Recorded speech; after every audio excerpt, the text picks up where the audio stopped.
Okay, today we're going to be looking at subtracting 3-digit numbers crossing 10 or 100. So this is our example question. 465 take away 273. We're going to work this out using the place value chart first, so using our pictorial method, and then we are going to do our column method and show us how to do it using this. Okay, first of all, just like last week, I'm going to put my whole number, my starting number, into the place value chart. 465, that is my number. So I'm going to start with the ones first. I have 5 ones. 1, 2, 3, 4, 5. Each of those counters is worth 1 because it's in the 1 column. Okay, next I've got 6 tens. So I'm going to put 1, 2, 3, 4, 5, 6 counters in the tens column. Now this does not mean 6, it means 60, remember, because each counter is worth 10. Next I'm going to do my hundreds column. 1, 2, 3, 4. I've got 4 hundreds. 100, 200, 300, 400, because each of those counters is worth 100. Okay, now I can start to complete my subtraction. I am taking away 273. So, first of all, I start in my ones column. Always start in your ones column. 5, take away 3. Just like last week, we're going to put a small cross through those counters as we take them away. Take away 1, 2, 3. Okay, now we can move on to our tens column. Here it says we are going to take away 7. But we have only got 6 tens in our column, so we cannot take away 7 yet. We need to make an exchange first. We need to take from the next highest column.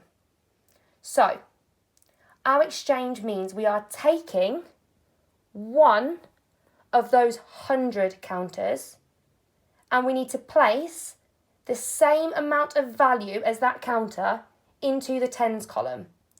So that was 100, which means in our tens column it's going to be 10 tens. Because 10 tens, 10 times 10, is 100. So by adding 10 counters in, we have successfully made that exchange. We have swapped it for the same value. Now I can complete my subtraction, taking away 7. So I'm going to take away 1, 2, 3, 4, 5, 6, 7. Now, looking at my next subtraction in the hundreds column, 4 take away 2. See, it looks a bit different now because we don't have 4 hundreds anymore. Because we made that exchange, we now only have 3 hundreds. But we can still complete the subtraction because we are only taking away 2. So take those away, 1, 2. Now I can calculate what my answer is. How many ones do I have? 1, 2. Remember, we are only counting the counters that do not have lines through them. Let's look at our tens column then. 1, 2, 3, 4, 5, 6, 7, 8, 9. So I can put a 9 at the bottom. Next, I look at my hundreds column. I only have 100 left. So that tells me my answer is 192. Okay, let's see how we would do that in a column method situation. 5 take away 3. 5 take away 3, nice and easy. You can do it on your fingers if you need to, but you should be able to do that in your head. 5 take away 3 is 2. Next, we go on to the slightly trickier part. 6 take away 7. Now remember, we couldn't do this. We had to make an exchange. So just like we did in our pictorial method, we are going to take from the hundreds column and leave 3 hundreds there. And then I'm going to break my 100 up into 10 tens and put them into the next column. So I'm going to put a 1 in front of that 6 to show that that is 10 more, and now I have 16 tens. I got 10 tens from over here, and I already had 6 tens in there. Together I have 16 tens. So 16 take away 7 is 9.